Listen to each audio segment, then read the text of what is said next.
नमस्कार, अपना बिहार में आपका स्वागत। मैं राहुल ओझा आपके साथ। बड़ी खबर, पटना नई दिल्ली वंदे भारत स्पेशल ट्रेन पर पथराव किया गया है। कानपुर सेंट्रल के पास से पथराव हुआ है। वंदे भारत के C1 कोच के शीशे टूटे हैं। C1 कोच के यात्रियों की लिस्ट मंगाई गई है। तो बड़ी खबर इस वक्त की, जहां पर एक बार फिर से ट्रेन और ट्रेन के यात्रियों को निशाना बनाया गया है। बता दें कि पटना नई दिल्ली वंदे भारत स्पेशल ट्रेन पर पथराव किया गया है। कानपुर सेंट्रल के पास से पथराव किया गया। अमित गंजू हमारे साथ न्यूज 18 संवाददाता जुड़ गए हैं। अमित, पथराव की घटना सामने आई, ये कौन है ये लोग, क्या अपडेट अभी? देखिए, मैं आपको बताना चाहूंगा, ये पूरा मामला पटना स्पेशल होली स्पेशल वंदे भारत का है, जिसने कानपुर सेंट्रल स्टेशन छोड़ने के बाद इटावा और कानपुर के बीच में पड़ने वाले बलरई स्टेशन के आसपास कुछ शरारती तत्वों ने ट्रेन पर पथराव कर दिया। C1 कोच के कुछ शीशे टूटे।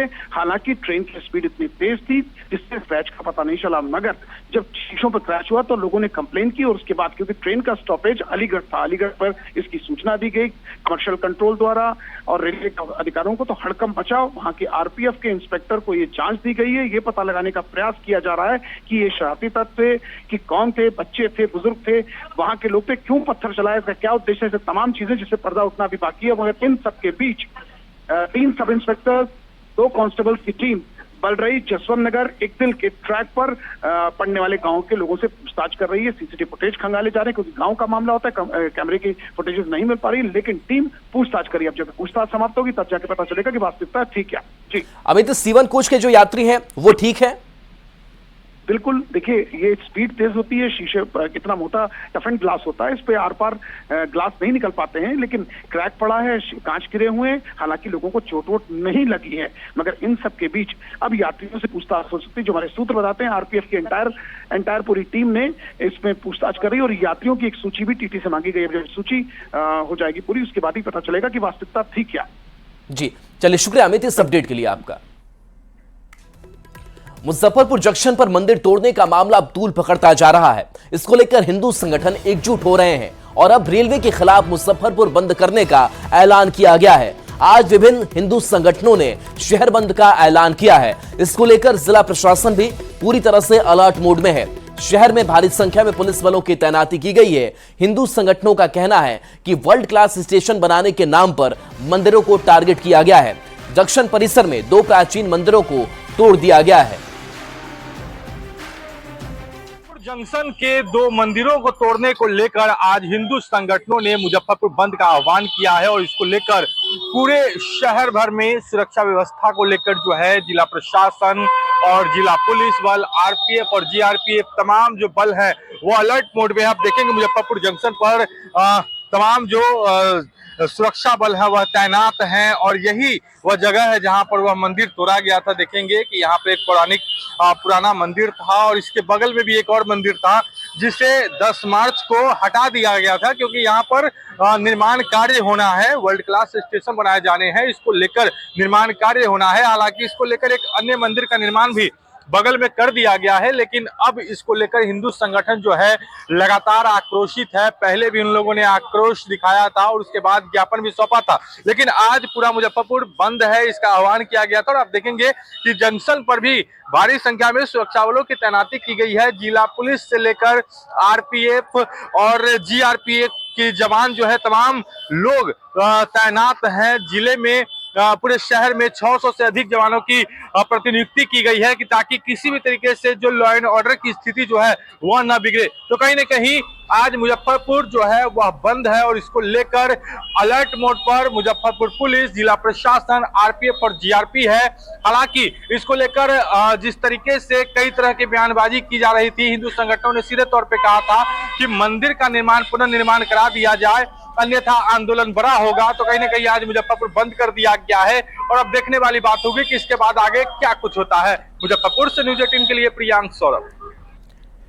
मुजफ्फरपुर में रेलवे प्रशासन की ओर से जंक्शन परिसर में मंदिर तोड़े जाने के विरोध में कई हिंदू संगठनों ने शहर बंद का आह्वान किया है।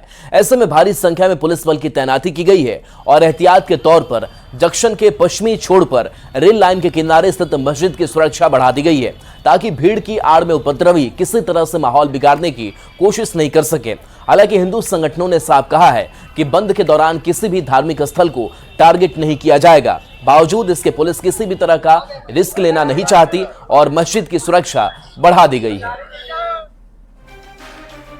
मुजफ्फरपुर जंक्शन परिसर स्थित 2 धार्मिक स्थलों को हटाए जाने के विरोध में हिंदू संगठन आक्रोशित है और आज मुजफ्फरपुर बंद का आह्वान किया गया है। वहीं इस सब को लेकर मुजफ्फरपुर जंक्शन के पश्चिम में रेलवे पटरी के किनारे जो एक धार्मिक स्थल है मुसलमानों का, उस मस्जिद के बाहर भी सुरक्षा व्यवस्था जो है वह बढ़ा दी गई है। आप देखेंगे किस तरीके से अतिरिक्त सुरक्षा बलों की तैनाती की गई है। जिला पुलिस, जीआरपी और आरपीएफ तमाम जो बल है वह भी यहाँ पर मौजूद है। अतिरिक्त बलों की यहाँ पर तैनाती की गई है क्योंकि हाल के दिनों में मंदिर और मस्जिद को लेकर मुजफ्फरपुर में भी विवाद शुरू हुआ है और इसको लेकर जो है अब जिला प्रशासन अलर्ट मोड में है। हालांकि मस्जिद की बात करें तो इसको लेकर जो मस्जिद के पक्ष के लोग हैं वो पहले से कह रहे हैं कि ये रेलवे की जमीन में नहीं है, ये उनका निजी जमीन है। वहीं हिंदू संगठन भी फिलहाल कह रहा है कि उनकी प्राथमिकता जो है वह मंदिर बनवाने की है। उन्हें वो किसी भी दूसरे धर्म के धार्मिक स्थलों को नुकसान नहीं पहुंचाएंगे, लेकिन एहतियातन जो है जिला प्रशासन अलर्ट मोड में है। और आप देखेंगे किस तरीके से मस्जिद के बाहर भी जो है अतिरिक्त सुरक्षा बलों की तैनाती की गई है। तो आज मुजफ्फरपुर बंद है और इसको लेकर जो जिला प्रशासन है, जिला पुलिस है, आरपीएफ, जीआरपी है, ये तमाम जो बल है वह अलर्ट मोड में है। तो कहीं ना कहीं मुजफ्फरपुर बंद को लेकर बीते कई दिनों से चर्चाएं थी कि आखिर जो धार्मिक स्थल हटाए गए थे रेलवे के द्वारा तो वह नहीं हटाया जाना चाहिए था, क्योंकि रेलवे ने किसी भी पक्ष से इसको लेकर बैठक भी नहीं की थी, बातचीत भी नहीं की थी। ये आरोप जो है वह हिंदू संगठन के द्वारा लगाए जा रहे थे। लेकिन अब इसको लेकर जो है आज मुजफ्फरपुर बंद किया गया है और कहा जा रहा है कि अगर इस पर भी अगर मंदिर का पुनर्स्थापना नहीं किया गया तो आगे भी हिंदू संगठन इस लड़ाई को जारी रखेंगे। मुजफ्फरपुर से न्यूज 18 के लिए प्रियांक सौरभ। बिहार में पुलिस सब अपराधियों को मुंहतोड़ जवाब दे रही है, गोलियों का जवाब गोली से दे रही है और इसी कड़ी में पटना पुलिस ने एक बार फिर अपराधियों को उसी की भाषा में जवाब दिया है और फायरिंग करने वाले अपराधी को एनकाउंटर में गोली मार दी है। मनेर में मुठभेड़ की घटना उस वक्त हुई जब दानापुर और मनेर पुलिस की टीम दही गोप हत्याकांड के आरोपी सोनू को पकड़ने गई थी। पुलिस को देखते ही अपराधियों ने फायरिंग शुरू कर दी, जिसके बाद जवाबी कार्रवाई में पुलिस ने भी गोली चलाई। अपराधी सोनू के पैर में गोली लगने से वो घायल हो गया। हालांकि इस दौरान सोनू के कई और साथी भाग निकले। मुठभेड़ के बाद एफएसएल और डॉग स्क्वाड की टीम घटनास्थल पर जाकर एक एक चीज की जांच में जुटी हुई है।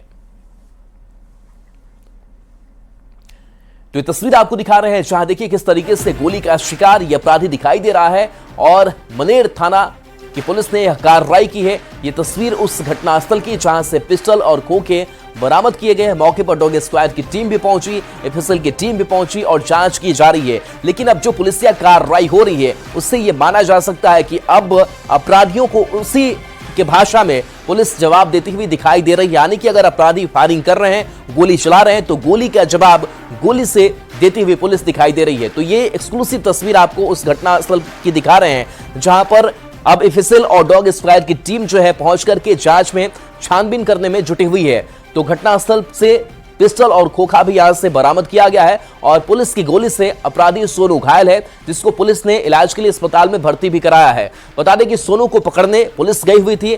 दही गोप हत्याकांड का आरोपी सोनू है और वहीं पर ये अपराधी की तरफ से फायरिंग की जाती है, जिसकी जवाबी कार्रवाई भी होती है और पुलिस भी इधर से फायरिंग करती है, गोली चलाती है जो सोनू को लगती है और वो घायल हो जाता है। ये तीन तस्वीरें, जहां मनेर की तस्वीर जहां पर एनकाउंटर किया गया और घटना स्थल से ये चप्पल, ये पिस्टल, खोखे बरामद किए गए हैं और तीसरी तस्वीर इस घटनाक्रम से जुड़ी हुई जहां अब पुलिस की और एफएसएल डॉग स्क्वाड टीम की मौजूदगी।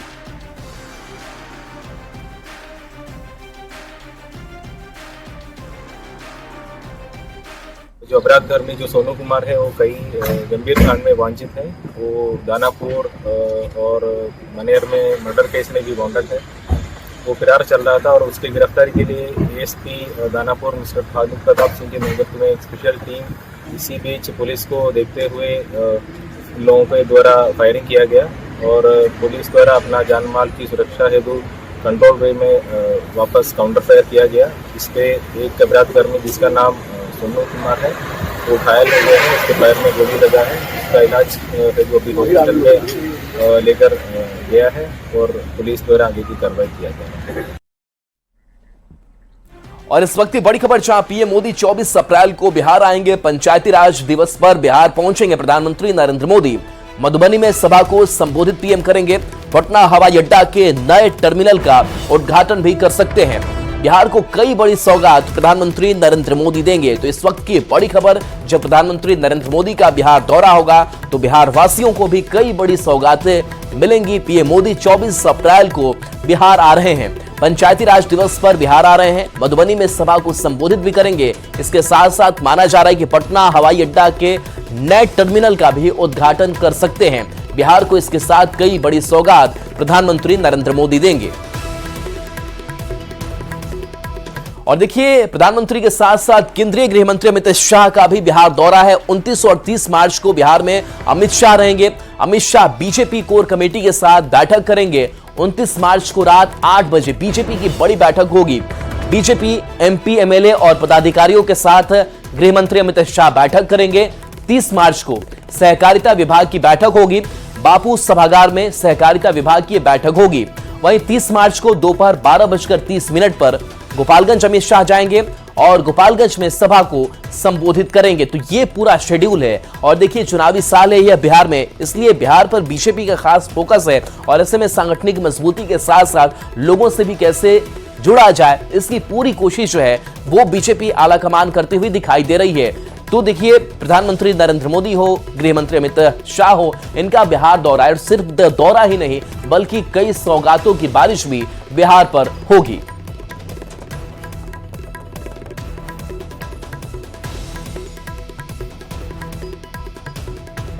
सभी सांसद और बीजेपी के सभी प्रमुख पदाधिकारियों के साथ बीजेपी कार्यालय के अटल सभागार में करीब 2 घंटे की बैठक चलेगी। और उसके बाद भारतीय जनता पार्टी के जो प्रदेश के कोर कमेटी के नेतागण हैं उनके साथ उनका बैठक होगा। 30 मार्च को दूसरे दिन बापू सभागार में सहकारिता विभाग की ओर से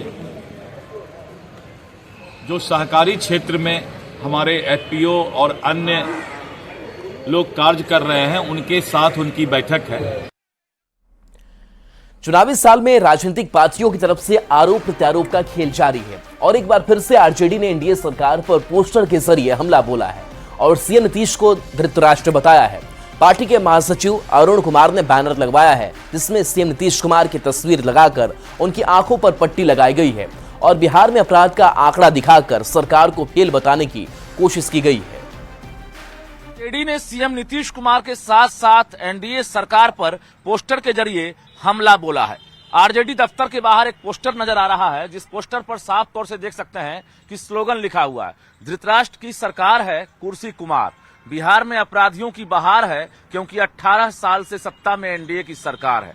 और इसके साथ साथ सीएम नीतीश कुमार को धृतराष्ट्र बनाकर यहां पर खटारे गाड़ी पर जो है बिठाया गया है। ये खटारा गाड़ी है और यहां देखिए सीएम नीतीश कुमार की तस्वीर लगी है और आंखों पर पट्टी लगा दिया गया है। बिहार में बीते 1 महीने के दौरान गैंगरेप की जो घटना हुई है उसकी सूची है। मुजफ्फरपुर में नाबालिग से गैंगरेप, गोपालगंज में महिला से गैंगरेप, बांका में बच्ची से गैंगरेप, बक्सर में नाबालिग से गैंगरेप, वैशाली में महिला से गैंगरेप। अरुण कुमार हैं, प्रदेश महासचिव हैं आरजेडी के, इन्होंने पोस्टर लगाया है और ये देखिए किस प्रकार से आरजेडी दफ्तर के बाहर ये पोस्टर लगे हैं। अरुण कुमार हमारे साथ हैं, उनसे बातचीत करते हैं कि ये जो पोस्टर लगाए हैं ये क्या लग रहा है कि चुनावी साल है, इसको देखते हुए? नहीं, चुनावी साल से मतलब नहीं है। ये बिहार में जो कहते हैं नीतीश जी की हमारी सुशासन की सरकार है, तो वो उनको दिखाने की कोशिश की आपका सुशासन समाप्त हो चुका है, अब आपके यहाँ कुछ रह नहीं गया है। अब मुख्यमंत्री जी अचेतावस्था में चले गए। ये बैनर लगाए हैं तो क्या लग रहा है कि एनडीए भी तो जवाब देगी आपको? एनडीए के पास जवाब ही नहीं है। एनडीए के पास जवाब नहीं है। उनका जो एडीआर का रिपोर्ट आप जब देखिएगा ना तो हमारा संयुक्त बिहार और झारखंड और ये जो आधा बिहार है उससे भी ज्यादा अपराध हो रहे हैं। ये आंकड़ा कहाँ से निकला आपको गैंगरेप वाला? गैंगरेप वाला अपना रोज प्रतिदिन हमारे पार्टी कार्यालय में ये सब कटिंग होता है, कहाँ कहाँ अपराध हो रहा है, कहाँ कहाँ क्या, उसका सब हम लोग रिकॉर्ड में रखते हैं, पार्टी दफ्तर में रिकॉर्ड में है। देखना ये होगा कि अब एनडीए के जो नेता हैं या जेडीयू या बीजेपी के, उनका जवाब क्या होता है। कैमरामैन दीपक के साथ रजनीश कुमार, न्यूज 18, पटना। अब आरजेडी के इस पोस्टर पर सियासत गर्मा गई है। सत्ता पक्ष के नेताओं ने जहां आरजेडी और लालू परिवार पर पलटवार किया है, वहीं आरजेडी का दावा है कि इस पोस्टर के माध्यम से सरकार को आईना दिखाया गया है। वाह भाई वाह, राजद की ओर से पोस्टरों की बहार है, एक से बढ़कर एक पोस्टर। इन तमाम पोस्टरों से इनकी कलई खुल रही है। लोगों के दिल में भूल चुके इनके राजपाट की याद ताजा हो रही है। राजद समर्थित सारे अपराधी बिल में छिप गए, बिल से बाहर निकलने को छटपटा रहे हैं, लेकिन कोई स्कोप न देख बैनर पोस्टर के जरिए अनर्गल लाभ में जुटे हैं। जुटे रहिए, जनता आपकी नस नस से वाकिफ है और अब आपके और आपकी पार्टी के लिए दूर दूर तक कोई संभावना नहीं है। बिहार में आपके समय और आपके पत्नी के समय अपहरण उद्योग चलता था। दिन दिहाड़े महिलाओं और बच्चों को उठा लिया जाता था और वो सब संचालन मुख्यमंत्री आवास से होता था। आज नीतीश कुमार जी के हाथ में बिहार है। कोई कितना बड़ा भी आदमी क्यों ना हो, अगर अपराध करेगा उसे ढूंढ कर निकाला जाएगा। सबसे बड़ी विडंबना यह है कि बिहार में महिलाओं पर अत्याचार की घटनाओं में वृद्धि हुई है। बिहार में अपराध के ग्राफ बढ़ रहे हैं। बिहार में हत्या, लूट, बलात्कार की घटनाओं में वृद्धि हुई है। 20 सालों में बालिका गिरकांड, मुजफ्फरपुर शेल्टर होम जैसे कांड और बिहार में हत्याओं का लगातार दौर जारी है। देखिए, हमारे यहाँ एक कहावत है, चोर बोले जोर से। ये राष्ट्रीय जनता दल के लोग वही हैं और ये धृतराष्ट्र की बात करते हैं, जो अपने बेटे बेटियों को सेट करने के लिए पूरे बिहार की राजनीति को जिसने गर्त में मिला दिया, भ्रष्टाचार के पुरोधा लालू परिवार, और वो हमको सीख देंगे। ये सुशासन है जिनकी ये बात कर रहे हैं। इन तमाम अपराधियों की कलई खुलने वाली है और जिस ओर हम इशारा कर रहे हैं, जिस ओर सरकार काम कर रही है, जल्द इस बात का खुलासा होगा कि इस तमाम संगठित अपराध के पीछे कौन है। और पटना से बड़ी खबर, जहां गर्दनीबाग में दिन दहाड़े गोलीबारी हुई है। एक युवक को गोली लगी है। गोलीबारी में बाल महिला बची है। पुलिस ने इलाके की घेराबंदी कर दी है। तो गर्दनीबाग में दिन दहाड़े गोलीबारी हुई है। पटना से बड़ी खबर, जहां एक युवक को गोली लगी है, वहीं गोलीबारी में महिला के बाल बचने की खबर है। पुलिस ने इलाके की घेराबंदी की है। संजय हमारे साथ न्यूज 18 संवाददाता जुड़े हुए हैं। संजय, क्या अपडेट इस गोलीबारी मामले को लेकर? देखिए राहुल, गर्दनीबाग इलाके में ये घटना घटी है और बताया ये जा रहा है कि 2 लोगों को गोली लगी है। जो स्थानीय लोग हैं वो 2 लोगों को गोली लगने की बात कर रहे हैं। एक महिला और एक उसके भाई को गोली लगी है। हालांकि सचिवालय डीएसपी अंजू कुमारी ने कहा है कि महिला को गोली नहीं लगी है, लेकिन जो स्थानीय लोग बता रहे हैं कि महिला के पैर में गोली लगी है और जो युवक का भाई है उसको भी बॉडी के सेंसिटिव पार्ट में गोली लगी है और इसकी स्थिति जो क्रिटिकल बताई जा रही है।